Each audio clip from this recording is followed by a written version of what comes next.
እኔ እውነት ያው ራሴን ለመቆጣጠር እየሞከርኩ በመሀል ጣልቃ የሆነ የሚያስጠላ ቃል ብናገር እንዳትፈርዱብኝ። በጣም ነው እኔ በጣም ጓጉቼ ሰፍ ብዬ ነው እነሱን ስጠብቅ የነበረ። አሰላሙ አለይኩም ወራህመቱላሂ ወበረካቱ። ውድ ቤተሰቦቼ ሰላም ሰላም ብያለሁ። በያላችሁበት ሰላማችሁ ብዙ ተረፍረፍ ይበልልኝ። ይህንን ቪዲዮ ከወደዳችሁ ላይክ፣ ሼር፣ ሰብስክራይብ እያደረጋችሁ ቤተሰቡ ነው እንግዲህ ርከዱን እንደሰማችሁት ውድ ቤተሰቦቼ አሁን ባለፈው ጊዜ ብዙ ሰው ሪከርድ ሰርቶበታል። ነገር ግን እኔ መስራት አልፈለኩበትም ነበረ። ግን አንድ እህታችን አብርሽን በጣም የምትወደውና አሁን ደግሞ ተመልሰው የአብርሽን ስም ለምን ያጠፋሉ? በመጀመሪያ ደረጃ አለመስጠት። አሁን ቀለበቱ አላሰረም። ምክንያቱም ቀለበት የፈቶ የቦሰታላቸው ቀን ቀለበት እንዲያደርግላት ነገር አስመስሎ ነበረ የቦሰተው። ነገር ግን ለእኛ ቀለበት አዲሳችን አይደለም። ከዚህ በፊት ከብዙ ሰው ጋር ሲሰራ እንደዚህ አይነት ፈቶ ተቦስተዋል ማለት ነው። ግን አንዳንዴ እውነቴ ነው የምላችሁ ሰው በዚህ ናክል አስተሳሰቡ የወረደ ሰው አለ አልልም ነበረ። በኦዲየንስም ይሁን በአድናቂም ይሁን ማለት ነው። ምክንያቱም ሁላችንም የምናውቀው ነገር እናውቃለን። ነገር ግን እኛ ማንነታችን አሸንፈን ለሰው አንሰጥም። ምክንያቱም ሩታ ጥፋት ራሱ ብታጠፋ ለምሳሌ ሊበላችሁ ነው ማለት ነው።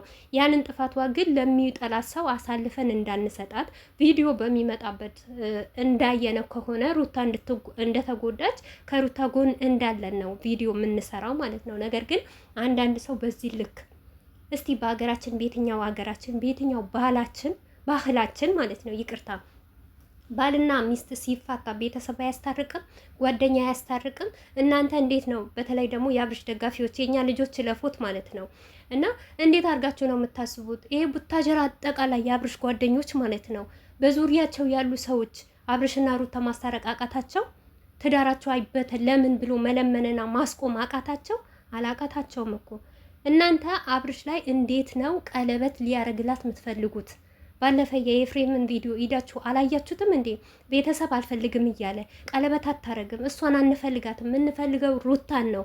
ለሩታ ለእኛ ቤት የምትገባው ክብር የምትሰጥህ የምታምረውም ከሩታ ጋር ነው ብሎ ቪዲዮ ሲሰራ ወንድሙ እናንተ ደግሞ ቀለበት ትሰሩላት። እናንተ ከኤፍሬም በልጣችሁ ከቤተሰብ በልጣችሁ ነው። ቆይ በዚህ ናክል እኔ እውነት አሁን አብርሽን መጥፎ ለማስደረግና አብርሽን ለማስጦቀር ነው የተነሳችሁት እናንተ እንጂ አብርሽን ወዳችሁት አይደለም። በተለይም ደግሞ ጎጃም ዩቱቤ ማለት ነው ብር ኬትም ለቃቅመሽ እንደላክሽ ታየልሽ፣ ታወቀልሽ።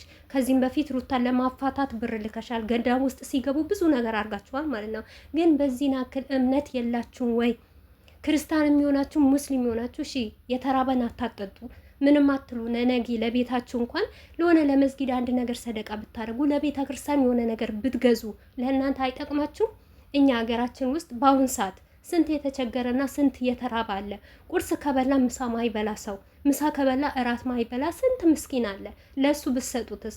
አብርሽና ሄርሜላ እኮ በአደባባይ ነው ያወቃችኋችሁ። እዚህ ሚዲያ ላይ ነው እኮ ያወቃችሁ። የአንገት አይደሉም፣ የጥፍር አይደሉም፣ ወይም የጎን አይደሉም እኮ አብርሽና ሩታ እንደብሰው በቃ የፍቅር ሰው ናቸው። ወደድናቸው፣ አደነቅናቸው፣ በቃ እናከብሯቸዋለን። ግን አብርሽን አሁን ቀለበት አላሰርላትም ለቀለበት ብለን ብር ልከን ነበር ብሩን ይዞ ጣፋ የምትሉ ኦዲየንሶች ማለት ነው። በመጀመሪያ ደረጃ አለመስጠት ለሰው ልጅ በቃ አንድ ነገር ከተሰጠ በኋላ ከተደረገ በኋላ ተደረገ ነው እንዴ። እናንተ የወጣችሁት ምግብ መልሳችሁ አውጥታችሁ ትበሉታላችሁ? አትበሉትም እኮ። ወይም ደግሞ ሽንት ቤት ገብታችሁ የሸናችሁን ሽንት መልሳችሁ ታመጡታላችሁ? አታመጡትም። በቃ የወጣ ነገር ወጣ ነው፣ የሄደ ነገር ሄደ ነው። ግን ይህንን ማድረግ ከቻላችሁ እንደሚቆጫችሁ እንደምትናደዱ ካወቃችሁ በመጀመሪያ ደረጃ ይህንን ነገር ከአንድ ሁለት ቪዲዮ ተሰርቶበታል በትልቅ ሚዲያ ላይ እነ ሀቢባ እነ ሳራ ብዙዋችሁ ወጥተው ተናግረውበታል። አብርሽን ሞር ቲክቶክ ላይ ቀርቦ በዚህ ነገር ተናግሮበታል። የመዳምን ቅመም ብር እየበላህ ነው ሲባል አልደረሰኝም ሲባል መልስ ሰጠ። ትምህርት ለምንድን ነው የማትወስዱት? እሺ እኛ በግነን እናንተ ጀግና ከሆናችሁ አዋቂ ከሆናችሁ የልጅ አዋቂ ከሆናችሁ በደንብ የምታስቡ ከሆነ የምታረጉትን ነገር ለምን በደንብ አታስቡ? ትዳር ሲባል እኮ የሚያምረው ከቤተሰብ ጋር ነው፣ ከወንድም ከእህት ጋር ነው እኮ። አንድ ሰው ዛሬ ፍቅር እንዳለ በትዳር ውስጥ ከገባችሁ በኋላ የፍቅር ጣዕምን አይደለም ማየት ያለባችሁ። ትዳር ውስጥ ስትገቡ ብዙ ዋጋ ያስከፍላችኋል። የሰው ልጅ በትዳር ውስጥ ሆኖ ከቤተሰብ አልፈልግም ይሄ ነገር የቤተሰብ ነገር የራሱ ጉዳይ የራሴ ህይወት እኖራለሁ ማለት አይቻልም። የሰው ልጅ ነንና እንሞታለን፣ ሰው ያስፈልገናል፣ እንታመማለን፣ ሰው ያስፈልገናል፣ የሆነ ነገር ይሆናል፣ ሰው ያስፈልገናል፣ ሰርግ አለ፣ ልደት አለ፣ ሰው ያስፈልገናል ማለት ነው። እና ያንን ነገር አብርሽ ቤተሰቡ የጠላትን ሴት ማግባት አይችልም። ሲቀጥል አብርሽ እንዴት ነው? የትኛው ወንድ ነው? በየትኛው ጊዜ ነው ያን ሁሉ ዋጋ የከፈለላት? ያለሷ መኖር አልችልም ብሎ የሚመሰክርላት ባልዋ እኔና እሷ ሞት እንጂ ሚለያየን ማንም አይለያየንም ብሎ ከአንድም ሁለትም ሶስትም ደጋግሞ ቪዲዮ እየሰራ ያለው ሰውዬ እንዴት በፍጥነት ወታ ከህይወቱ ረስቷት የልጁን እናት እንዴት ተመልሶ ለሄርሜላት ቀለበት ያደርግላታል? እንዴት ሊያገባትስ ይመኛል?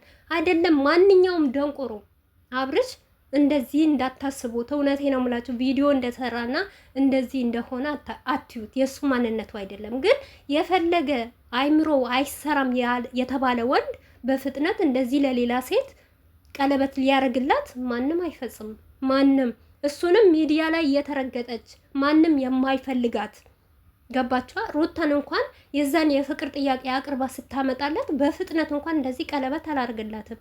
ሞር ሩታና አብርሽ ሊሆኑ ስንት ዋጋ እየተከፈለ በኦዲየንስ ዘንድ ማለት ነው። አንድ ሰው ለሩታ እንዳትቀበላት ያለው ሰው የለም።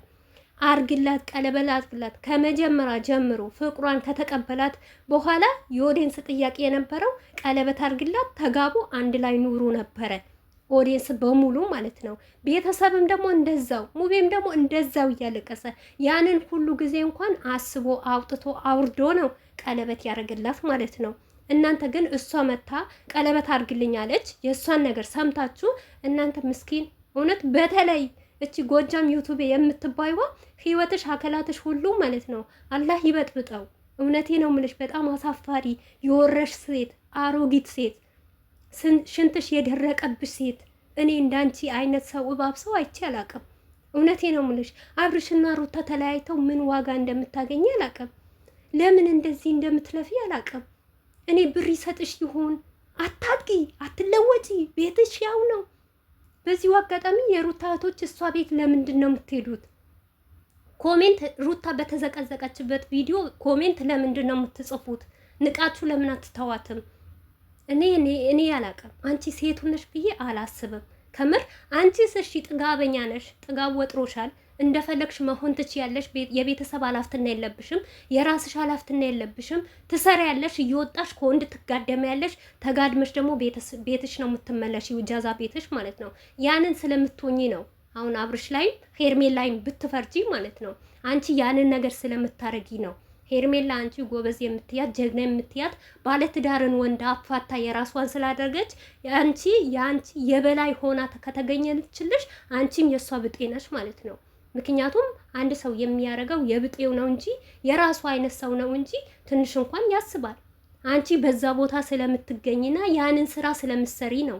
በቀን 4 5 ወንድ ልታገላብጪ ምን ያታወቃል? አላና አንቺ ነው የምታውቁት ማለት ነው። ይሄንን ነገር በታረጊ በሰው ትዳር ላይ እየገባሽ ብርን እየሰበሰብሽ እንደዚህ ነገር አታረጊም። አንቺ ሳንቺው ነሽ ብር ከጠገብሽ። ግን በፉክክር እያለቅሽ አንድ የመዳም ቅመም ከአንቺ ጋር እንኳን በግሩፕ ሆና የምታወጣ ልጅ የራሷ የሆነ ልብስ ማትቀይር እንኳን ትኖራለች።